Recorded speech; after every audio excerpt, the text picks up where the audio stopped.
Hello. नमस्कार दोस्तों, welcome to डीएसएमए channel. आज जो है पिछले क्वार्टर में जो कुछ अच्छे रिजल्ट्स आए हुए हैं, जिनकी अर्निंग अच्छी आई हुई है कुछ कंपनियों की, है ना, उनके बारे में जस्ट एक ब्रीफली जो है वो रिजल्ट जो है वो उसके बारे में डिस्कशन करेंगे। सबसे पहले देखते हैं वन सोर्स जो है। तो वन सोर्स जो है वो बेसिकली जो है वो एक फार्मा कंपनी है, स्पेशलिटी फार्मा कंपनी है जो है वो 2007 में जो है इनकॉर्पोरेट हुआ है ना।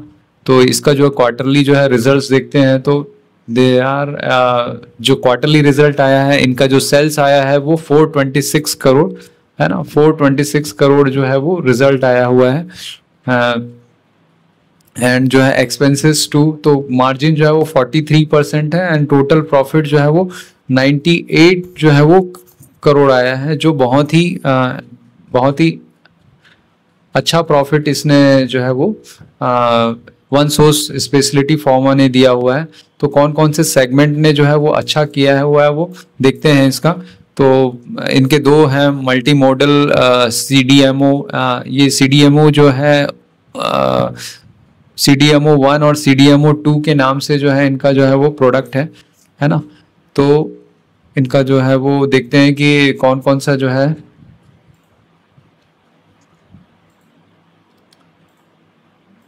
नोट्स में देखेंगे कि तो सबसे पहले तो इसका देखते हैं कि ये जो है वन सोर्स स्पेशलिटी फार्मा जो है एक ब्रीफ में देखते हैं कि क्या करती है company. Research development manufacture and commercialised biological drug product, है ना, इंजेक्टेबल फॉर्मेट्स में जो है वो बनाती है ये।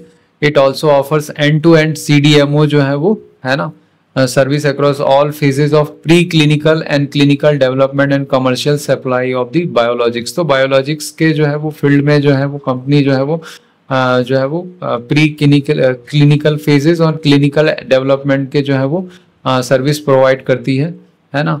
And OSSPL is a subsidiary of STRIDE pharma, है ना। ये एक सब्सिडरी भी है स्ट्राइड फार्मा की जो है। Company is a contract development and manufacturing organisation, है ना। ये सेवरल बायोफार्मा को जो है वो CDMO का काम करती है, जो है कॉन्ट्रैक्ट डेवलपमेंट मैन्युफैक्चरिंग, है ना, and biotech companies. It covers the entire CDMO value chain from clinical development to technology transfer to commercial manufacturing and regulatory resistance। तो ये पूरा जो CDMO जो है होता है कॉन्ट्रैक्ट डेवलपमेंट एंड मैन्युफैक्चरिंग जो प्रोसेस होता है, उसका जो पूरा वैल्यू चेन होता है, जो क्लिनिकल डेवलपमेंट हो गया, फिर उसके बाद टेक्नोलॉजी ट्रांसफर हो गया, कमर्शियल मैन्युफैक्चरिंग हो गया और रेगुलेटरी असिस्टेंस हो गया, वो सब जो है ये फॉलो करती है ना। तो कंपनी जो है 23 में जो है वो ये जो है वो डिमर्जर हुआ है स्ट्राइड फार्मा साइंस से, जो है वो, है ना, से जो है वो CDMO बिजनेस को जो है वो डिमर्जर किया गया है। एंड ओरल जो है वो soft gelatin business and Steri science specialist private limited CDMO injectable business into the Stelis biopharma limited, है ना। तो ये जो है इन 2024 स्टेलिस बायोफार्मा जो लिमिटेड है ना, वो जो है वो वन सोर्स के नाम से फिर जो है इसका जो है वो रीनेम हुआ है। तो इनका जो मेन वर्टिकल है वो biologics, soft gelatin capsule, complex and drug device combination है। तो कंपनी का जो है वो इंटीग्रेटेड बिजनेस मॉडल है दैट मल्टीपल रिवेन्यू स्ट्रीम्स है for small molecules, biosimilars, biologic across both drug substance and drug product, है ना। कंपनी की दो मैन्युफैक्चरिंग फैसिलिटी है, एक कर्नाटक में है दोस्तों, एंड है ना, which is approved by the EU GMP and US FDA जो है, इस सारे रेगुलेटरी बॉडीज से जो है वो सेट, है ना, ये जो है वो काफी जो है वो अप्रूव्ड है ना। कंपनी हैज 85,000 स्क्वायर मीटर का जो है वो पूरा जो है वो डेवलपमेंट एंड मैन्युफैक्चरिंग स्पेस है ना। तो रिवेन्यू ब्रेकअप जो है इसका जो है वो CDMO ही बेस्ड है पूरा, जो है स्टेलिस फार्मा जो है वंस पहले तो नाम से जाना जाता था, अब जो है वो वन सोर्स के नाम से जाना जाता था। तो 98% जो है वो इंटरेस्ट जो है होता है वो 98% पूरा जो है होता है contract manufacturing and development fees से CDMO से ही आता है ये, है ना। तो कंपनी का मैनेजमेंट का जो है वो देखते हैं कि, है ना, टर्न अराउंड स्टोरी है। Management emphasise that one source जो है वो dramatically turned on over the last 2 years, delivering all pre-IPO and post-IPO commitments, है ना। highlighted very difficult scenario over, तो इनके जो CEO हैं, फाउंडर हैं एंड चेयरपर्सन है अरुण कुमार ने, to achieve the phenomenal top line growth and very significant EBITDA। तो लास्ट क्वार्टर में जो है इन्होंने काफ़ी जो है अच्छा जो है वो EBITDA जो है वो जनरेट किया। डायरेक्ट 183 का देख सकते हैं दोस्तों, पहले ये EBITDA जो है वो माइनस में चल रहा था, सेल्स भी बहुत ग्रो किया एंड इसके बाद जो है ये 43% का मार्जिन लेके आए। तो एक टर्न अराउंड स्टोरी है। तो इसके कारण जो है ये एक अच्छा जो है वो रिसर्च के लिए बहुत अच्छा जो है वो हो सकता है। And strong focus drug device combination of GLP-1 जो डायबिटिक और एपेटाइट से रिलेटेड जो ड्रग्स हैं, है ना, उससे रिलेटेड जो है वो काफ़ी जो है ये बायोलॉजिक्स में काम कर रहे हैं, है ना। तो एंड नीरज शर्मा जो इनके CEO हैं, वो companies Inception philosophy as once stop CDMO continues to play out with increasing repeat business and new customer win। तो ये काफ़ी जो है CDMO के फील्ड में न्यू कस्टमर विंस कर रहे हैं, है ना।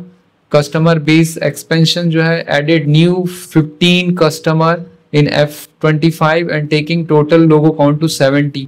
तो इनका जो है 70 जो है वो कस्टमर है। Total leading innovator companies, biotech, top global generic companies, and the company is now working with 20+ customer manufacturing with drug device combinations. तो 20+, एक तो इनके पास जो है वो लीडिंग इनोवेटर है टॉप ग्लोबल जेनरिक कंपनीज के, एंड 20+ कस्टमर मैन्युफैक्चरिंग, है ना, with the drug device combinations जो है इस पे जो है ये काम हो रहा है, ठीक है ना। तो रिवेन्यू देख लेते हैं। ROC जो है ये 40% था एनुअलाइज्ड, है ना। फुल ईयर जो है था देख सकते हैं कि 22%, काफ़ी जो है वो बढ़ के आया हुआ है ना। एंड इनका जो ये बैलेंस शीट भी देख सकते हैं कि जो है वो बोरोइंग जो है वो जो है अभी इन्होंने कैपेक्स कर रखा है, बोरिंग कैपेक्स किया हुआ है 6276 का जो है वो कैपेक्स दिख रहा है यहाँ पे, ठीक है। तो ऑर्डर बुक का देखते हैं। टू बी मेंटेन बिलो 1.5 डेप्ट टू EBITDA जो है वो, नेट डेप्ट जो है वो रिड्यूस टू 47 करोड़ का जो है इन्होंने जो है वो, है ना, टारगेटेड टू बी नेट डेप्ट free in 2 to 3 years। Order book जो है management describe the order book is very strong in all sir. सबसे किसी भी फार्मा और CDM में, क्योंकि ये ऑर्डर बेस्ड कंपनी होती है, तो इसमें देखने को मिला है दोस्तों कि इनका जो ऑर्डर बुक है मैनेजमेंट ने बोला बहुत ही स्ट्रांग है with robust visibility for next 3 years में जो है इनके पास बहुत ही अच्छे ऑर्डर। कैपेसिटी एक्सपेंशन की बात करेंगे तो 40 million units increasing to 90 million units by 2025। जो अभी जो है वो 40 million यूनिट्स है, वो जो है वो 90 million यूनिट्स में जो है हो जाएगा।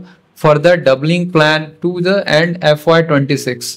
तो FY26 में ये फिर से जो है उसको जो है वो डबल कर लेंगे।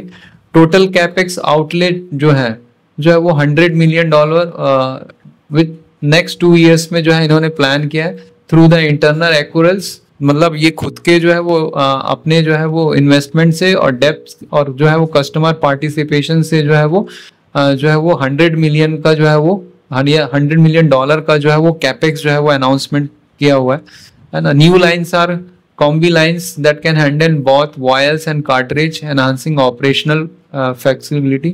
All current and planned capacities in India, सारे जो planned capacities है वो इंडिया में। Management expect strong utilization of first phase of new capacity underpinned by 50 drug device combination project। तो न्यू जो कैपेसिटी ये जो लॉन्च करने वाले हैं वो जो है 50 ड्रग डिवाइसेस कॉम्बिनेशन प्रोजेक्ट जो है उसमें जो है वो वर्कआउट होने वाले हैं। डिलीवर्ड, फाइल्ड, अवेटिंग अप्रूवल, सारे जो है वो एक साथ जो है वो कंप्लीट जो है वो सर्विस जो है ये प्रोवाइड करेंगे, ठीक है।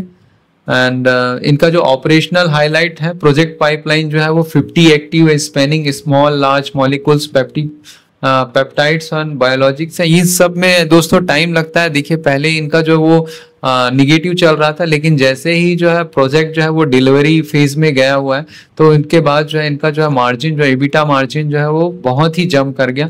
तो इसमें टाइम लगता है। Non GLP DDC 10+ molecules including high value peptides biologic, है ना, and biologics in clinical production phase with commercialization expected in F28 and 29 में जो है इनका जो है वो क्लिनिकल प्रोडक्शन में जाने की जो है उम्मीद है।